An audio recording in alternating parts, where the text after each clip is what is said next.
What's up, 49er fans? I'm Jason Aponte. That's Grant Cohn. We're on the same stream, but we're on two different channels. Is this like the Matrix, Grant? Like, is this like or Inception? Is it like a dream inside of someone else's dream that's inside a taco that's inside a KFC? I think that's what it's in. It's an AFC. No, it's a KFC next to an A&W root beer. Have you ever been to an A&W root beer? And is it good? Because it looks like it might be. I'm on the What would East you Coast, get? Grant. I'm on the East Coast, Grant. We don't have that here.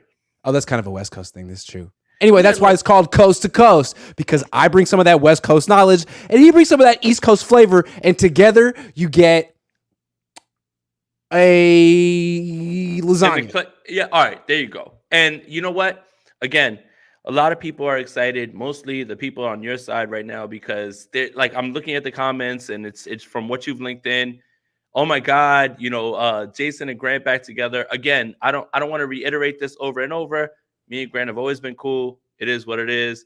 Caesar, real quick before we get it started, says Sixth Sense Sam season, meaning Sam Darnold sees ghosts. I see dead people all the time. Thank you for that donation, Caesar. But all right, real quick, let's get it started. So today, the bot Dove Kleeman, I think that's how you say his name. Dove Has Kleeman, anyone seen him in person ever? Does he exist? No one's ever seen him in real life, and Nice. he also has harassed Jennifer Lawrence to the point that he can't even show his face in. Yes, and that is 100% true, Grant. I promise you, I am not making that up. He has harassed. Plot twist. He Man, has talk about a Sixth Sense plot twist. Sorry. He has harassed the actress Jennifer Lawrence to the point that he has to go under the guise of Dove Kleeman. And you can look this up. All you guys have to do is Google Dove Kleeman, Jennifer Lawrence. You are going to get to what you need to get to. But wow. Hey, how about national football reporters getting themselves into hot water recently, huh? well, reporter is a Stretch. vague term. Yeah, that's a stretch for him. And he's the greatest aggregator of NFL news ever. So Okay. he pulls up a Dan Patrick video of him saying that the 49ers have explored, kicked the tires. I think in 49ers land, what we call that is due diligence on Lamar Jackson. But my question is, Grant, I listen to Dan Patrick speak. I see Dove Kleeman's tweets. Didn't John Lynch admit to so much in the press conference? Yes. You can speak now. Go. Yes, he did. I guess this is what makes it interesting. Not the Dove that Dove Kleeman aggregated it, but the fact that Dan Patrick said he heard. He's like, I heard. Like hey, I'm Dan Patrick and I got a source, which is really interesting. Like, are you repackaging a group interview from the owners' meetings? And since I've been watching Dan Patrick since I was like 5 years old, I'm gonna say no. What makes this interesting is it's possible that Dan Patrick heard something else from someone else who wanted something out, and that's what he's expressing. And I think that would be kind of cool. Like, I think my fantasy is that Jed wants Lamar, and John is like cool with Brock, and Kyle, is cool with anyone who's like $100,000 or whatever. Like, he's cool with Sam Darnold, but Jed is over here being like, no, you told me Jimmy was going to be great. I gave you the money for Jimmy. We passed on Tom Brady. Then you told me Trey Lance was going to be great. I gave you 3 first-round picks. No, we're not going after Brock or Darnold. I want Lamar. I really would hope that Jed's like that, but I can't actually see that in this world. Eddie Marcos 916 says, hi guys, took a mental break from the 49ers, but I'm back. He sent a donation, and that's on your side as well too. Stephen Andrews said, thank God they're back. And I'm happy as well too. I'm happy to see Grant. Grant, real quick, my initial thought on this, and I think we should kick off a bigger conversation. I know you have to get out of here in a certain amount of time because you have another show going on. Also, save me 5 minutes. I got a couple questions for you. Oh, yeah. Questions. Oh, yeah. Draft questions.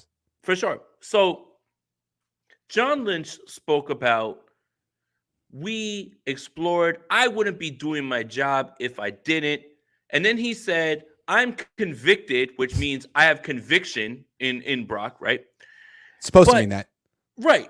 But he said, we can't have the roster that we have now without the way that we built this roster, meaning we've skipped on the quarterback room so we can have Fred Warner, George Kittle, Trent Williams, Christian McCaffrey, Debo Samuel, Brandon Ayuk, all these guys, and we've got more to talk about on Brandon Ayuk. The bigger question is, Grant, the 49ers seem to be trying to buck a trend that Super Bowl winners have led with. If you look at the Super Bowl winners, Patrick Mahomes, Tom Brady, the last non-elite quarterback to win a Super Bowl, maybe Matt Stafford. I wouldn't say Stafford. I wouldn't say Stafford's elite either. I'm not saying Stafford. He's got an elite arm. He's got an elite arm. But and they had a very good team, and they just added that one. And now look, they're paying the price. Nick Foles is the last quarterback who was not elite. The 49ers are trying, and the Eagles didn't make him their franchise quarterback. They were like, thanks, Nick. We had a stacked team. You did your job. That's the thing, Grant. The 49ers are trying to do something to buck a trend of what actually happens.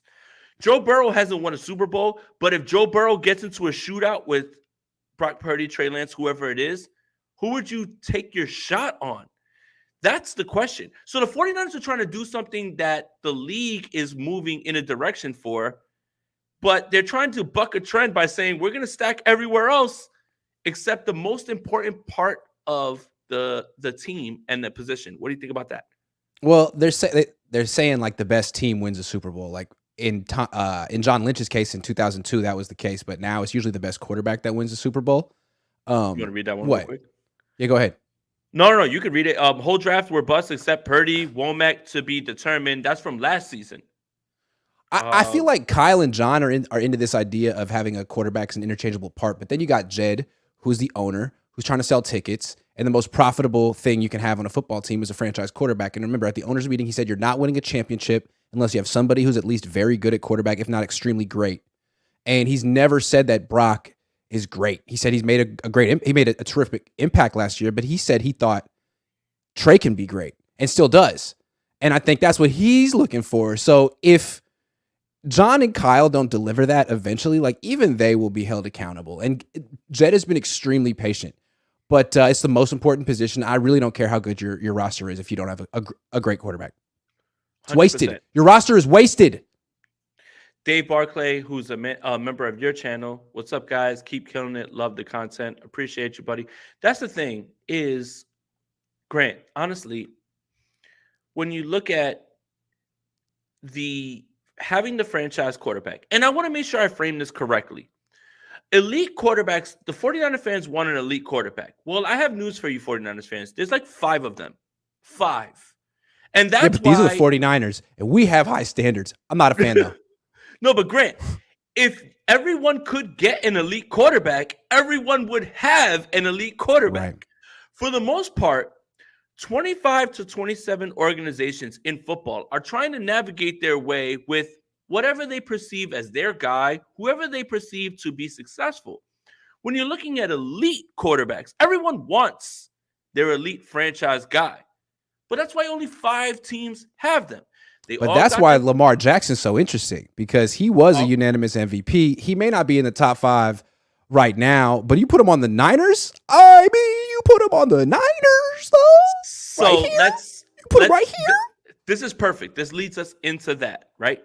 So you have one of those 5 guys is Lamar Jackson. By the way, I want to make sure I reiterate that. I want to reiterate MVP. So one of those 5 guys that 49er fans clamor for, like, remember, when you're talking about quarterbacks, a lot of 49er fans will tell you, well, I want a guy who is going to be elite. Okay, find him, because they're not out there. They're not just sitting there. But okay, now there's one out there. Lamar Jackson is one of those guys. He's right there. Okay. Yeah. So we don't my question to you, Grant, is this. When the question was posed, and I forget, was it Matt Mayoko that asked the question about Lamar Jackson? By the way, you and Matt Mayoko were the ones who were actually asking questions that were hardcore, right? Like right to the point. Like Matt started it and was like, "This isn't a draft question, but what about Trey Lance being traded?" Matt went right in. Boom. And God, thank you, Matt, because he sets the tone. He's the oldest guy there. He gets the first question. He sets the tone. Thank you, Matt. So Matt did it. You asked the question where John Lynch gave you a 1-question answer, which was, has Trey Lance's representatives? Yeah, and he just said no. And so look, there's a lot of talk about questions being asked, who can ask these questions, what's going on. But you and Matt Mayoko, I felt like were the ones asking the real questions. Thanks. So I think it was Matt Mayoko that asked the question about, did you explore the possibility of Lamar Jackson? And this is where we're going with this. Lynch said, I have explored it. I wouldn't be doing my job if I didn't, but then I'm convicted in Brock. Yeah. I'm so convicted in Brock. And I think for me, Grant, the reason that I am so enamored with that answer is not because they explored the option, because who knows what explore means? Explore means I told you, you said something, we barely spoke. But him mentioning just Brock, just Brock, and not Trey and not Darnold, and then the question is to you, why is it that Brock is always named at the head? I understand why, because he played so well. But Trey and Darnold are always asked, or their answer is with competing. I'm excited to see Trey compete. I'm excited to see Darnold compete. But there's never any compete when it comes to Brock Purdy. And I understand. Look, Grant, real quick, I want to preface this before you give your answer. Brock Purdy was 8-0 in the games that he started and finished. I get it. You know what? You don't want to put the NFC Championship in there. Cool, because he played 6 plays. Whatever. He does deserve the first crack. But, Grant, are we getting a little bit of ahead of ourselves in terms of get the gold jacket ready, get quarterback 1 ready, is this your franchise guy, more than giving the guy who deservedly deserves that shot like Brock Purdy does? I just feel like the 49ers have a very particular team culture. It's almost like a democracy. I mean, not for everyone, but if you're in the leadership council, if you vacation in Cabo San Lucas with the head coach and you are friends with him, then you get a say. And it feels like Brock Purdy won over those guys. And I mean, he won playoff games, plural. So I don't think there's anything that really Trey or Sam can do in a practice that can trump that. So I guess that's why Brock's in the lead in the clubhouse, as they say, right? Like that's literally the case. But like, why does Trey have to compete with Darnold? Because again, it's a weird culture. It's a very cliquey team, especially on offense. And you see with Darnold, he's friends with Click. Trey really isn't. Trey's younger than them. They always kind of resented him, or I thought they did, because he was brought in to kick out their friend, the leader of the pack, Jimmy G. You know what I mean? It's like, who is this guy who's trying hella hard to be our friend? Like, we don't want to hang out with you. And then you got Darnold here like, oh, we know Darnold. I was on Darnold's team. Christian likes Darnold. It's like, ugh. I just feel like that a little bit of that's going on. And like, I think a little bit with this council, they feel like Trey was anointed. He was handed stuff in ways that Jimmy wasn't, no one else was. And whether that's true or not, I think maybe the fact that he has to compete this year could help him win over the locker room that's never given him a chance, in my opinion. Grant, let me ask you a question, because I spent a considerable amount of time at training camp. Obviously not with the access that you've had. You did. You were there on the sideline. Can I ask you about this narrative about Brock Purdy tearing up training camp? Because I have a vague recollection of him even getting reps on certain days. Like there were days in which Trey Lance would get all the reps, Nate Sudfeld would get a few, and Brock Purdy would get maybe one or two reps. There's this large narrative out there. And I want to talk to someone else who was there, because I want you to, if I'm wrong, make sure you check me and say, yo, you know what, Jay, you're tripping. Like, this is what happened. But there were days where I didn't even notice that Brock Purdy was on the field, let alone have people tell you, oh my God, he dominated in camp. When did this happen, Grant? Tell me when. I thought it was clear that he was better than Nate Sudfeld, but I thought Nate Sudfeld was terrible. And I thought with Purdy, like, usually you're not scrambling or moving outside the pocket in practice. You're just dropping back in the pocket and throwing. And anytime he had to throw the ball more than 25 yards down the field, like, it looked like not an NFL throw. Like, there was nothing on it. And then when he got in games, what I think made him stand out was like, wow, he can get away from pressure. wow, that's really amazing. Wow, he can throw rolling left. He can throw rolling right. Like, there's a lot of stuff you can do with him on play action, move in the pocket that you couldn't really see in training camp when he's with the third team. But no, he wasn't lighting it up. He was holding his own, and he was better than Sudfeld. He was holding his own.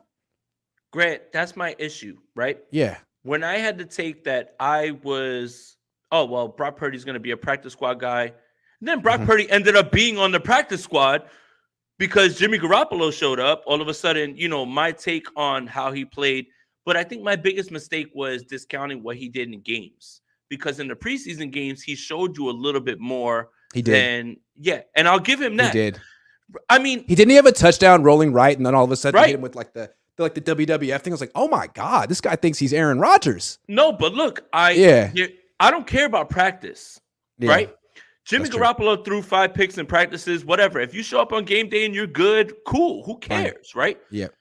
My thing is people jumping to conclusions on Trey Lance's 4 games based on practices or rumors of practices. Yeah, right. Rumors and that you of weren't practices. That you weren't at. Like, right? Like, oh, well, they got to look at him in training camp. They got to look at him at practices.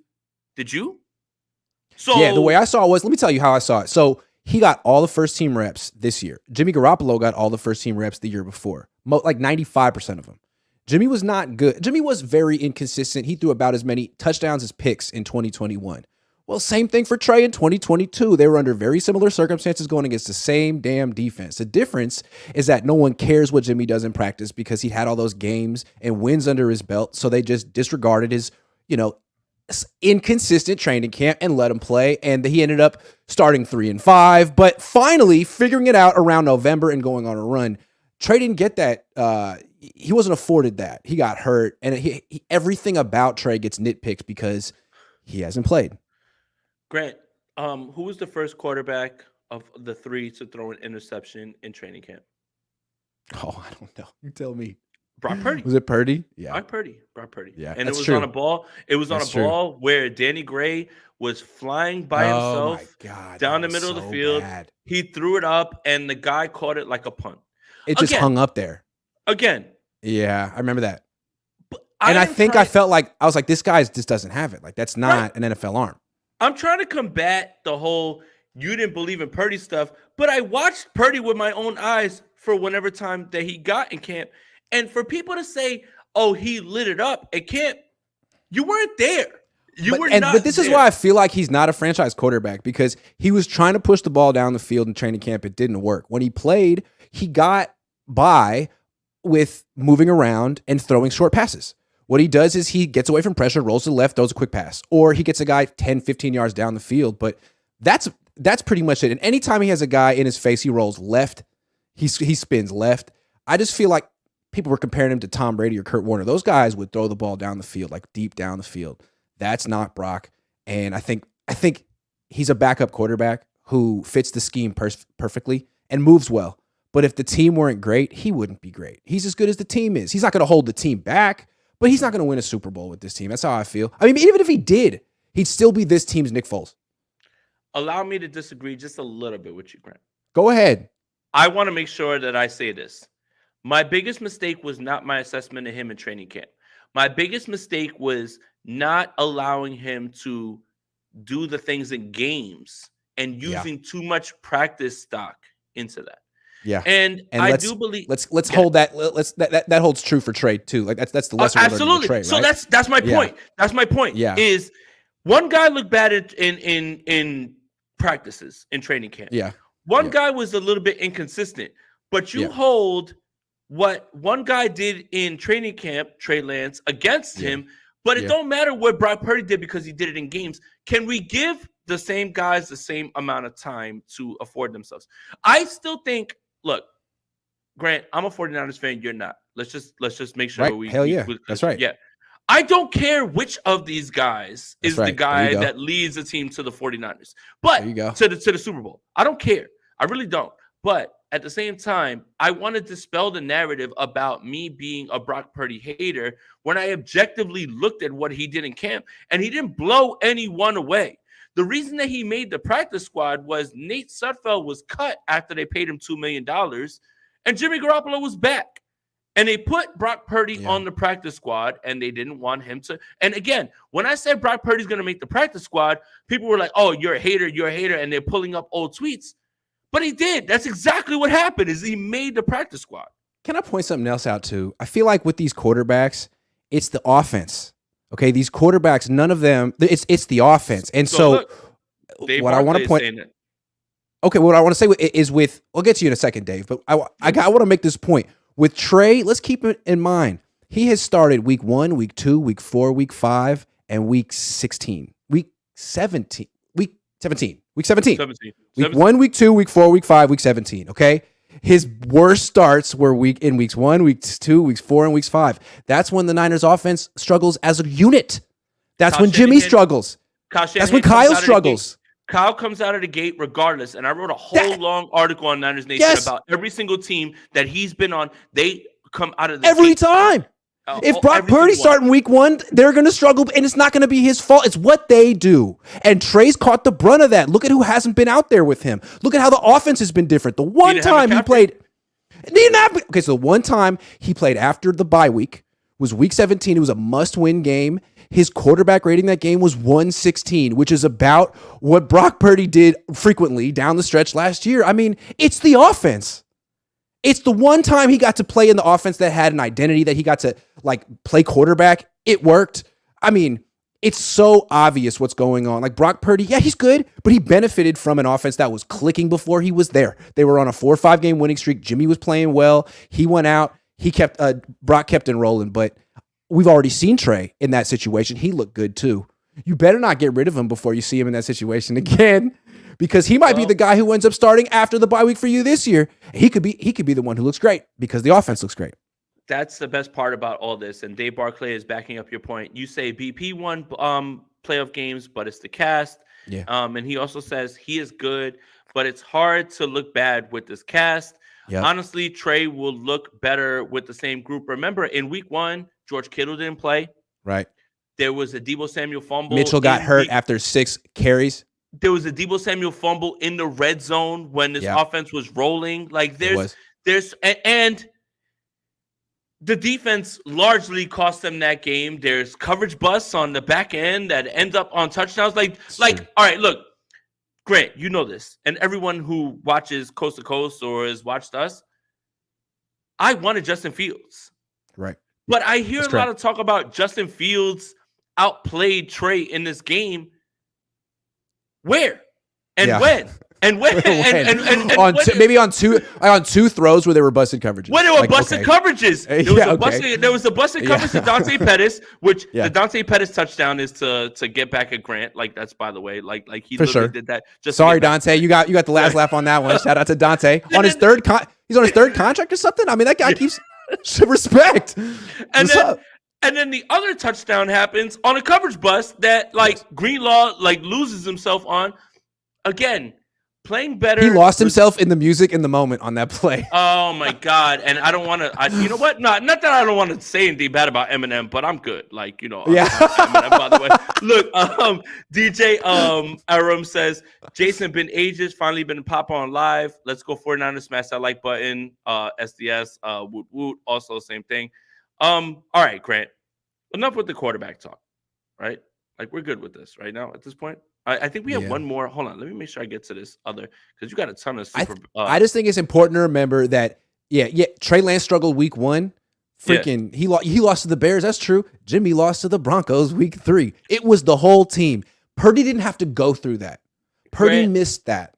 Okay, you're preaching to the choir right now at this point. People need to remember that. All day, every day, Kim. Thank you for the donation. Jason, if the quarterback don't look like them, and we know what I'm talking about, I think he does, the quarterback must be head and shoulders proven, but not Brock, Jimmy, and Sam. This is my question to you, real quick. That's the thing. Honestly, though, like how many black quarterbacks black quarterbacks get to learn and I feel like you got to be ready to go. Otherwise, there's no patience. Like Grant, the patience comes if you look like Sam, Zach, Max. If you have a name like Trevor or Casey or look, Grant stole my narrative. Dave says, sorry, but here's my question. To you, Grant.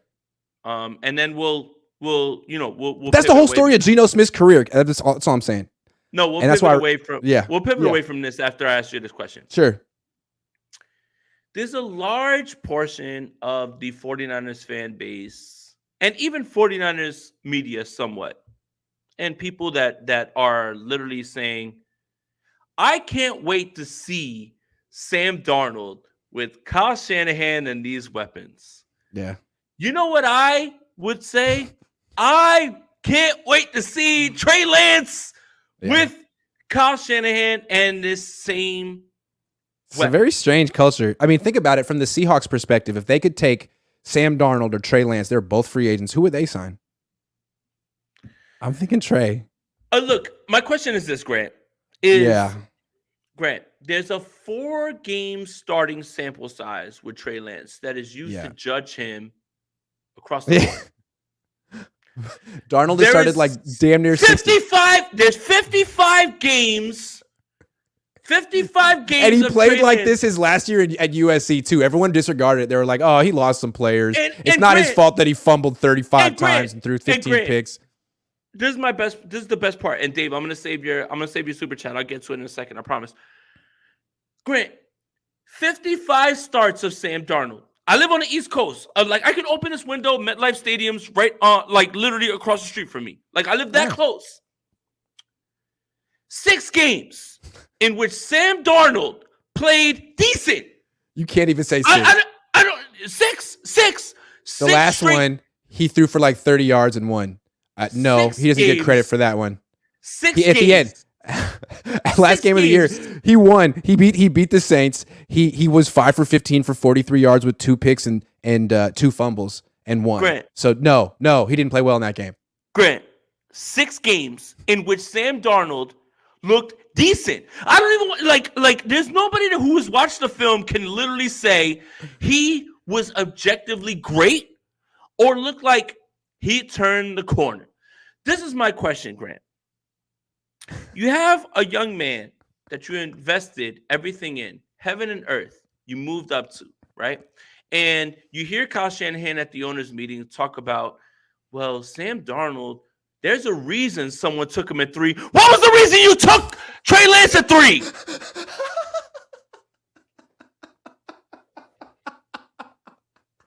That's a good point. Look, hey, I just have a feeling. I feel like Kyle has a fetish for backup quarterbacks. He loves them, man. Like every time he gets a quarterback with a little bit of talent, it's his mission to tell that guy, like, dude, your backup's better than you. You suck. He's good. You suck. He's good. Like, really? Why? Why do you have this fetish for guys who like can sort of operate your system right away, but have no upside? Like, how long have you and your dad been playing this game? Since 1999? I mean, you really thought you were better than John Elway and you guys created him and now you're going to prove it with a bunch of backups like Brian Greasy? Brian Greasy's on the team. That shows you what the Niners want from their quarterbacks. Brian Greasy. And they're always going to fall for the next Brian Greasy. And I feel like Purdy, what is Purdy? Like Jake Plummer? In the Mike Shanahan school of quarterbacks? Like, what are we talking about here? Jake Plummer? Light? What are we talking about? Jake Plummer. That's my comparison for Brock Purdy. So Dave says he is good, but hard to look bad with this cast. He's talking about Darnold, and I feel like that's a popular excuse for why Sam. There's been plenty of quarterbacks who have played with nobody and bad quarterbacks, but I mean, and bad coaching. But I feel like Sam Darnold is afforded all of these sort of excuses, right? Again, I can't wait to see Sam with this coach and these weapons. All right, Dave's got another one. Because I feel like people say, like, well, we've seen Trey with this coach and these weapons. Like, well, for not 4 really. Games? The one time you saw him post bye week when the offense was clicking, like you saw with Brock, 116 rating, but it didn't count. He wasn't good enough in the first half. Yeah, like Brock didn't have some rough starts. Brock was terrible in the first half against the Seahawks in the playoffs, right? But he got it together in the second half.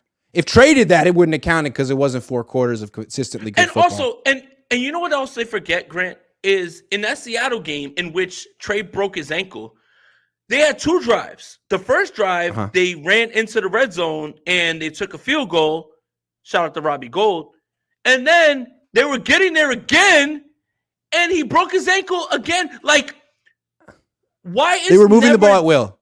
They were moving it at will because first Week of all, 2. Seattle stinks. Yeah, Seattle stinks.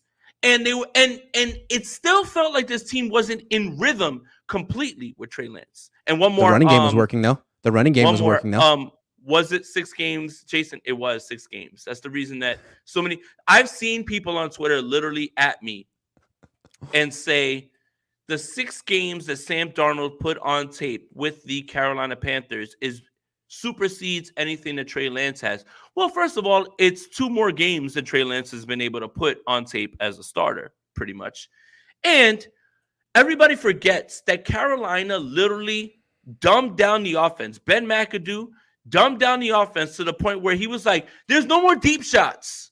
We're only going to give you DJ Moore throws, and we're only going to give you checkdowns.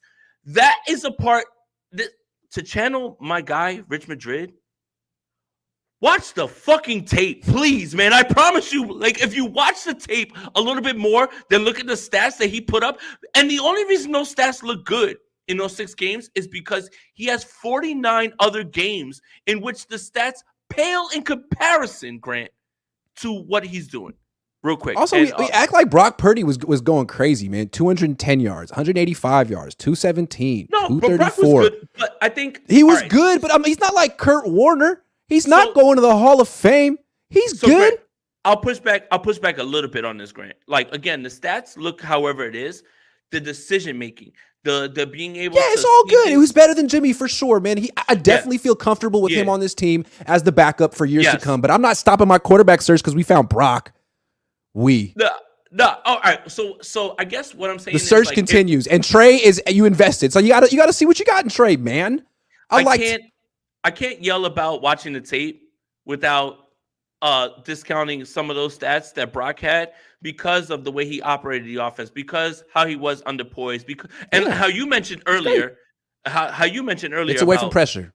Get away from pressure, Jimmy. I just feel like there's only he's throwing that away. Yeah, there's only so much you can do if you have an arm that like is tapped out around like 25, 30 yards downfield.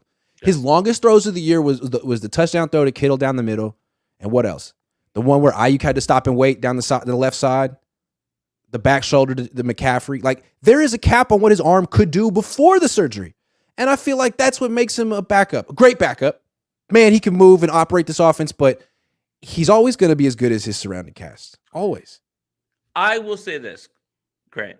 Having said all this about Trey Lance and everything and people jumping to conclusions, I do believe that Brock Purdy has earned the right to at least if he was healthy today, take the quarterback one snap. If he hadn't blown out his... Yeah. Right. Like again, I understand. You have to go with the guy that you have seen the most from. And I think that's fair to say that it's Brock. But BNA says, if Jimmy G can look bad with these weapons at times, Sam Darnold is about to raise the bar by lowering it to hell. My goodness, man. I didn't know that Sam Darnold was about to get a bunch of strays here too as well. I mean, I guess both Trey Lance and Brock Purdy need to show that they can play football in the NFL for long stretch and stay healthy, because neither one's done it. And it's funny. I mean, Kyle blamed Brock, right? Kyle's like, yeah, he should have stepped up in the pocket. And a lot of people feel he should have.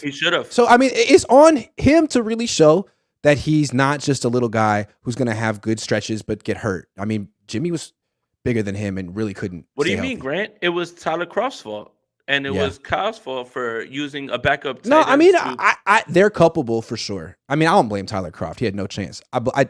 Kyle was at fault. He was culpable. But at the same time, like, there were things young Brock could have done on his own to protect himself. If he stepped up and threw that ball to Brandon Ayuk, that's a huge. If he were a franchise quarterback, he would have stepped up in the pocket and thrown that ball with anticipation. Okay. But he's Brock, and he's great for what he is.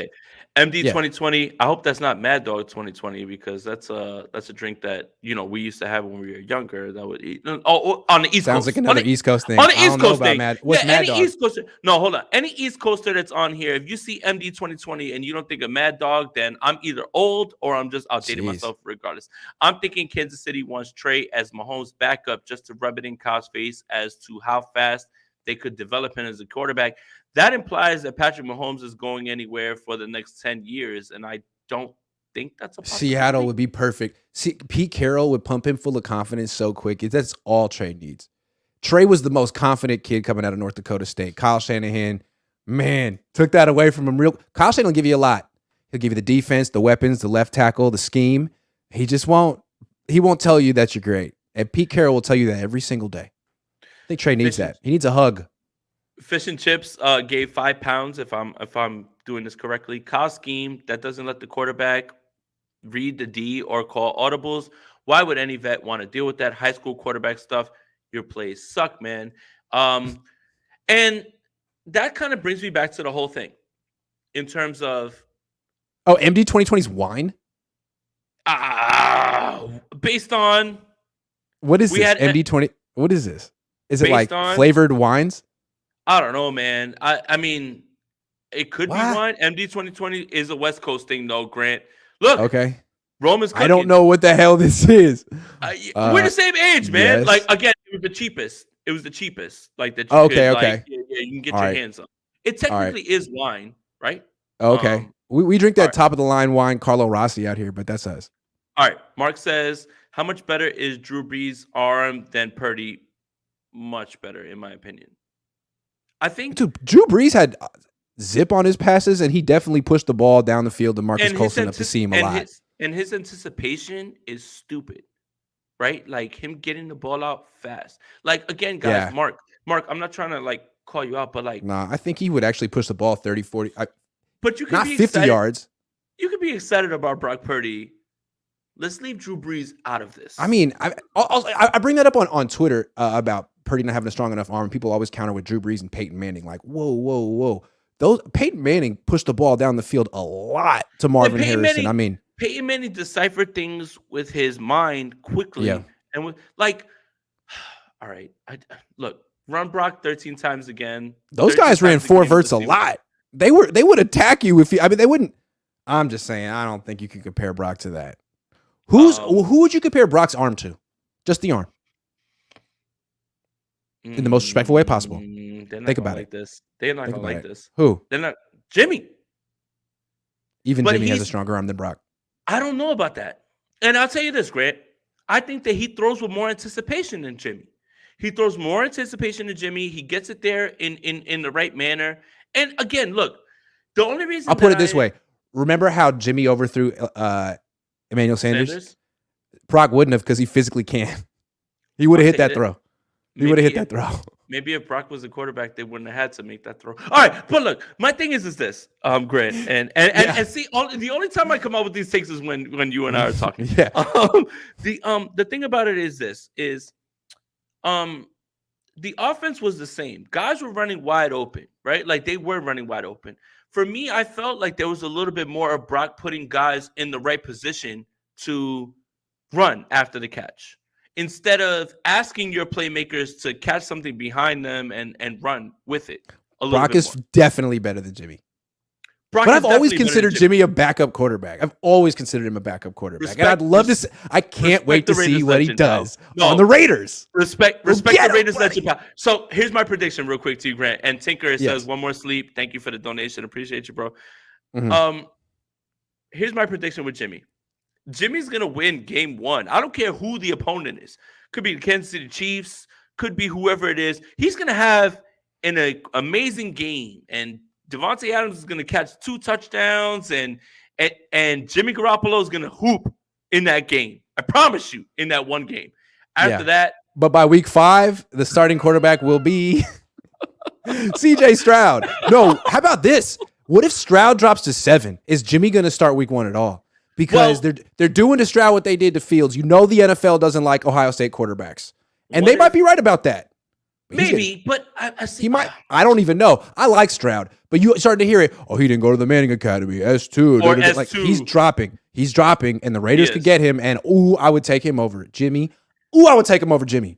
I feel like the Raiders are going to try to push as far as they can for Anthony Richardson. And that would be so funny to Jimmy Garoppolo to literally be in the same spot that he was in. Like just moving on from another place, but at the same time, this is Jimmy Garoppolo's life, regardless of who they decide to select.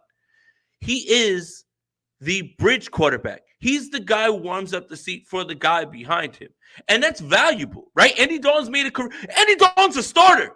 somehow right now, again in Carolina. And we just watched him in New Orleans, and he wasn't worrying up the seat for anybody. It's valuable. You're going to make money doing that. Chris says there are only 5 elite quarterbacks. I agree with that. But the Niners have given up on trying to find or make the league 6th. The whole regime needs to be fired. I don't know about the whole regime needing to be fired, but Grant, this is what I was trying to explain to you earlier. It's frustrating.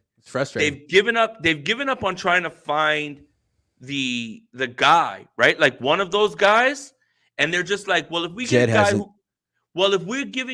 we get a guy who can operate the offense and he can do what I say, we have all these other guys, then we can win. That's my problem, I think, right now with the philosophy the 49ers have.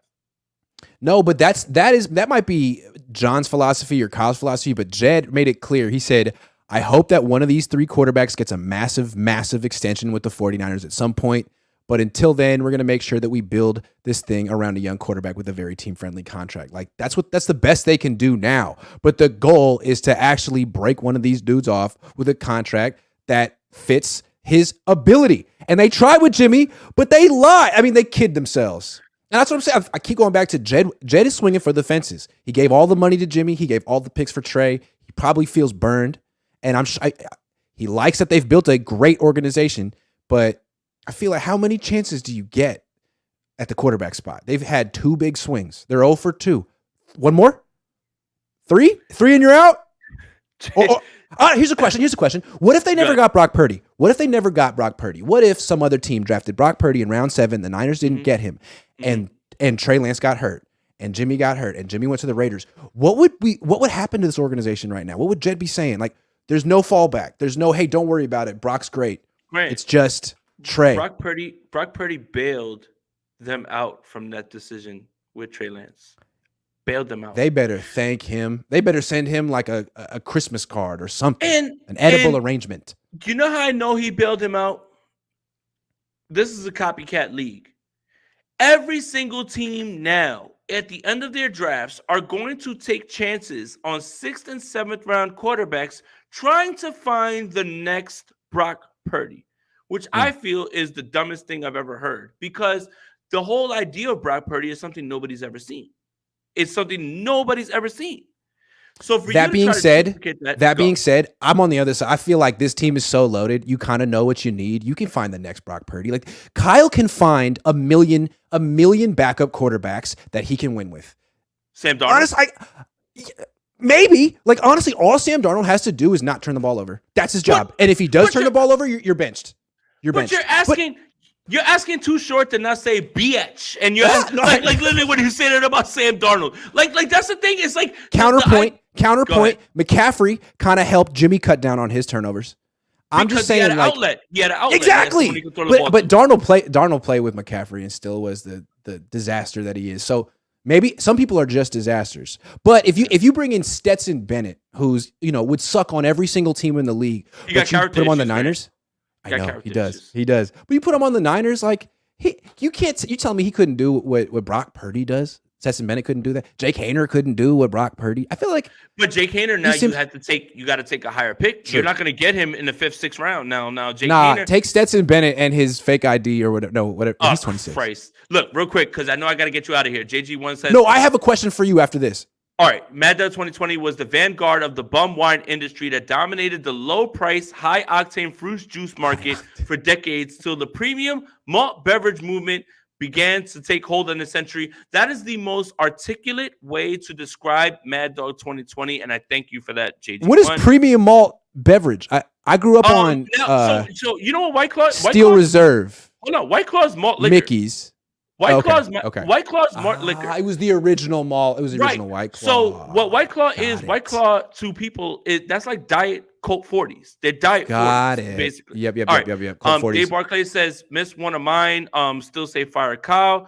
It's like Boone's Farm wine. This is, again, I'll see if I can go back and find it. But I got a question for Jason.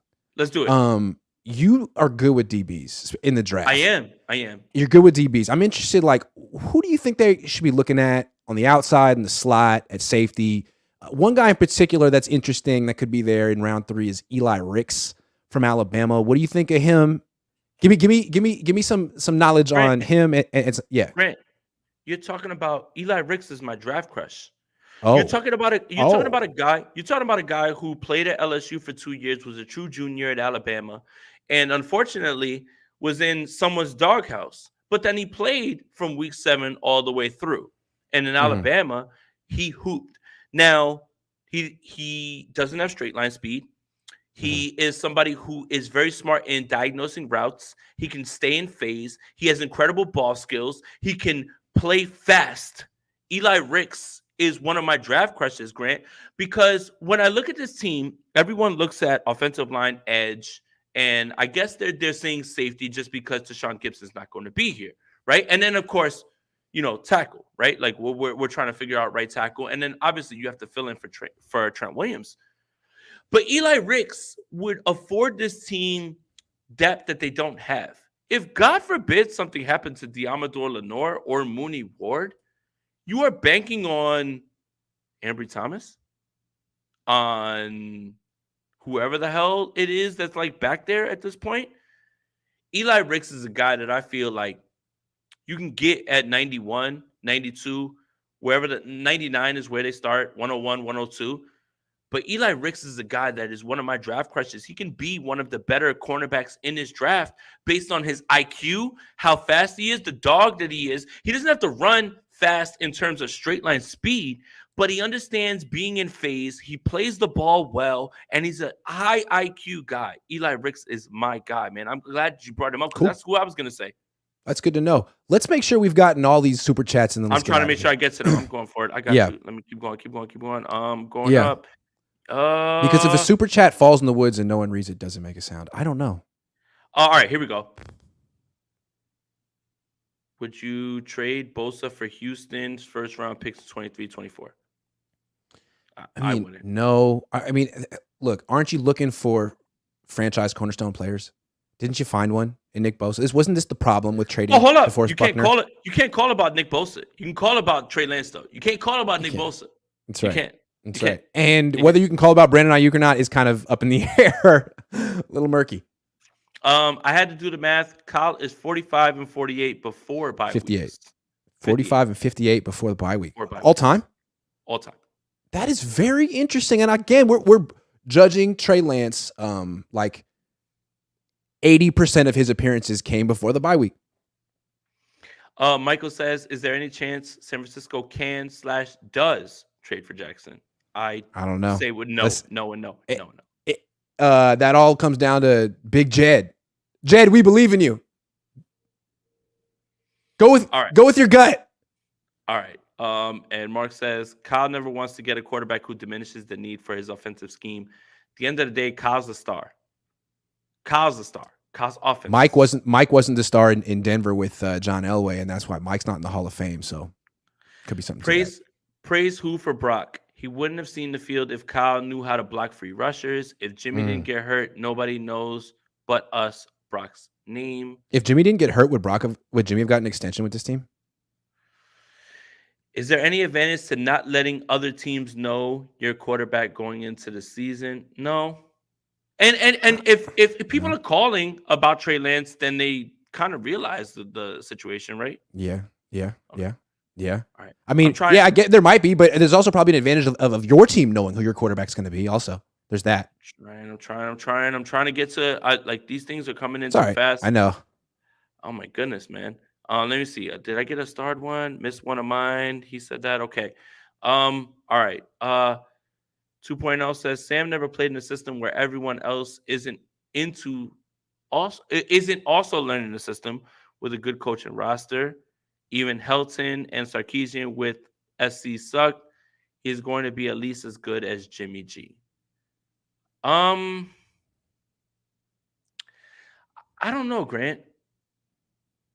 I'm not a big Jimmy G supporter. It's a whole lot of excuses for a guy who started 55 games. But when you try to make an excuse for a guy with 4 starts, it's like no one wants to hear it. Am I wrong? I'm open-minded. No. Hey, man, I'm open-minded about Sam Darnold. No, look. I'm open-minded. I think he's going to play better. I think he's going to play better than he played in the past because every quarterback plays well here eventually when it gets week 13. But come on. Look, I get it. Sam Darnold had to deal with Adam Gase. the New York Matt Jets. Rule I get sucks. it. Yeah, I get it.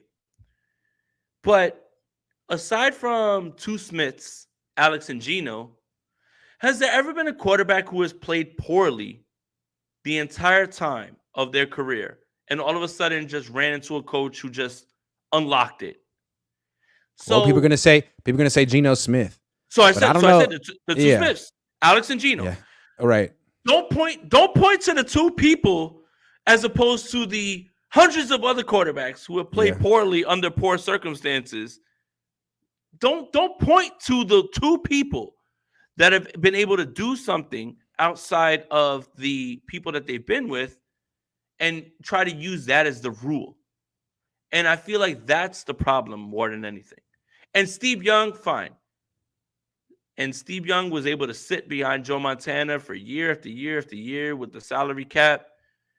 That's a little bit of a different, in my opinion, time, era, chance. But we're literally talking Rich Gannon. Okay, that's a good one. I like that one. Rich Gannon from Croc. Rich Gannon was an MVP. As a comp for who? But we're talking about like four guys. We're talking about Rich Gannon. four. Yeah. We're talking about like four guys. We're not but Rich Gannon's different though. Like Rich Gannon, like Sam Darnold started 55 games and sucked.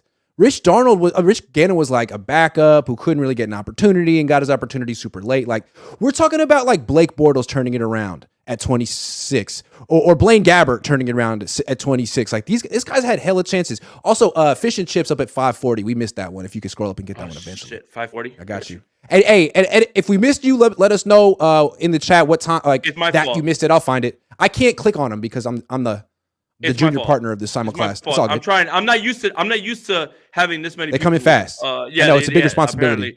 Yeah, it is. You do a way better job than I do. Sorry, but keep going. 540 Fish and Chips. 540. I got you. So yeah, Rich Gannon.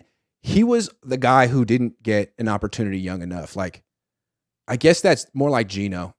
Kind of like Geno. Geno, they wrote off immediately. Crocker played with Geno. Geno was a second round pick, so he didn't get 4 or 5 years to try. I think he got a year or two. I think one of those teams, he won like 8 games. So he actually had more success than Darnold. Could be wrong about that. Okay, here we go. Yeah, we go. Kyle called a long developing play action against a teed up Eagles defense schemer, high school coach in charge of an NFL team, the weak part of the team. I'll tell you this. If Brock steps up and unleashes that ball to Brandon Ayuk, it's a huge gain. So that's the thing about calling the right play, right? Like calling the play during the time. You need your guy to block for half a second more. You need your quarterback to recognize, I need to step up. But if all of those things are executed, you're looking at a big play. Everything the Chiefs wanted to do against the Philadelphia Eagles in the Super Bowl was what the 49ers had ready to go. Motion puts them in hell. They literally didn't know where to go with Kadarius Toney or Sky Moore on certain plays. That's what the 49ers were ready to do. Now, you can say, who cares what they were ready to do? They didn't execute it and they didn't get it done. They didn't block a damn person that day. Right. And for me, it's just like, I understand your frustration. Yeah.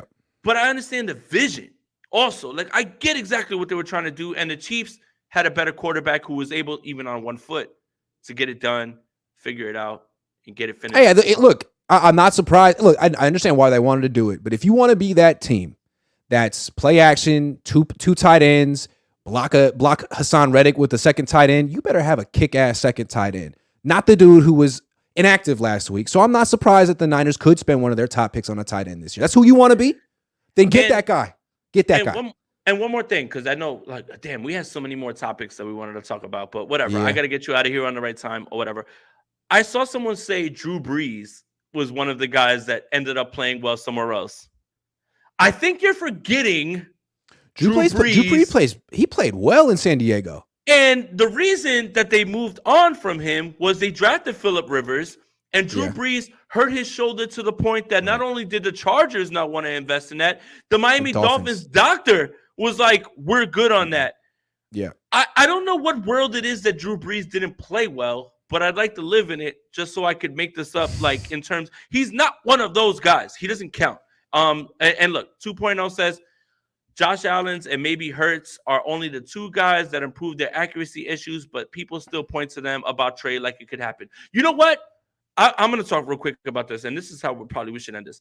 I do agree with this. Stop telling me about Josh Allen. Stop telling me about Jalen Hurts when it comes to what you think is going to happen with Trey Lance. Yeah. Because I feel that's unfair. Because you can always point to Blake Bortles and Blaine Gabbert and guys like that. You can always do that. My question is this. The Buffalo Bills were fine with allowing Josh Allen to develop because who were they going to play besides him? Yeah. Jalen Hurts, they took when they had Carson Wentz, and that goes to show you that they didn't really believe in him, and he was able to develop as it went on.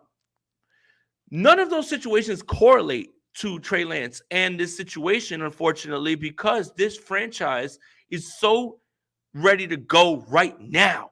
And I don't want to correlate those two guys' journeys to Trey Lance because I feel that's unfair because they were afforded what they were afforded. And even if, and Grant, I want to make sure I'm clear on this, even if Trey Lance was afforded what they were afforded, there's no guarantee that Trey Lance turns into either of those guys. I just think it's really funny. They're like, look, we're too good. We can't play Trey Lance. He's just not ready enough. We got to play someone more experienced because we're going to win the Super Bowl. Okay, go get Lamar Jackson. Oh, he's too expensive. That's too. It's like, what are you talking? You're having it both ways. So you want better but cheap. You want great but also really super cheap. Like, he doesn't exist. That person doesn't fucking exist. Lamar does. Hey, read this real quick and then we got to go. No, you're good. You're good. Bobby Thunder, thank you for the donation. Josh Allen's first season, he had a QBR of 49.8, LOL. And his second season wasn't so much better. People are easy to dismiss Trey. Imagine the Bills just gave up on Josh. Again, that situation doesn't He still correlate. hasn't turned 23. That's the point. And it doesn't correlate to the 49ers timeline. All right. You know what? Let me get you out of here. Grant, good to see you, man. Shout out to you, man, as usual. Let's do this again. This was fun. Yeah. Special event. Absolutely, man. I mean, the people like it. There's people calling me a clown in the comments. That's cool. I'm used to it. Hey, y'all just tight. I'll be there. Y'all just tight that the Giants couldn't win 2 out of 3 against the Yankees, and the Yankees are cooking them. And Aaron Judge is a Yankee. But either way, Grant, appreciate you, man. Appreciate everybody that's here. And again, man, we're good as always. But again, anytime you want to do this, is as always, bro. Let's do it. All right, man. See you guys over on my channel in 1 second with Jesse. After dark. He's got to go.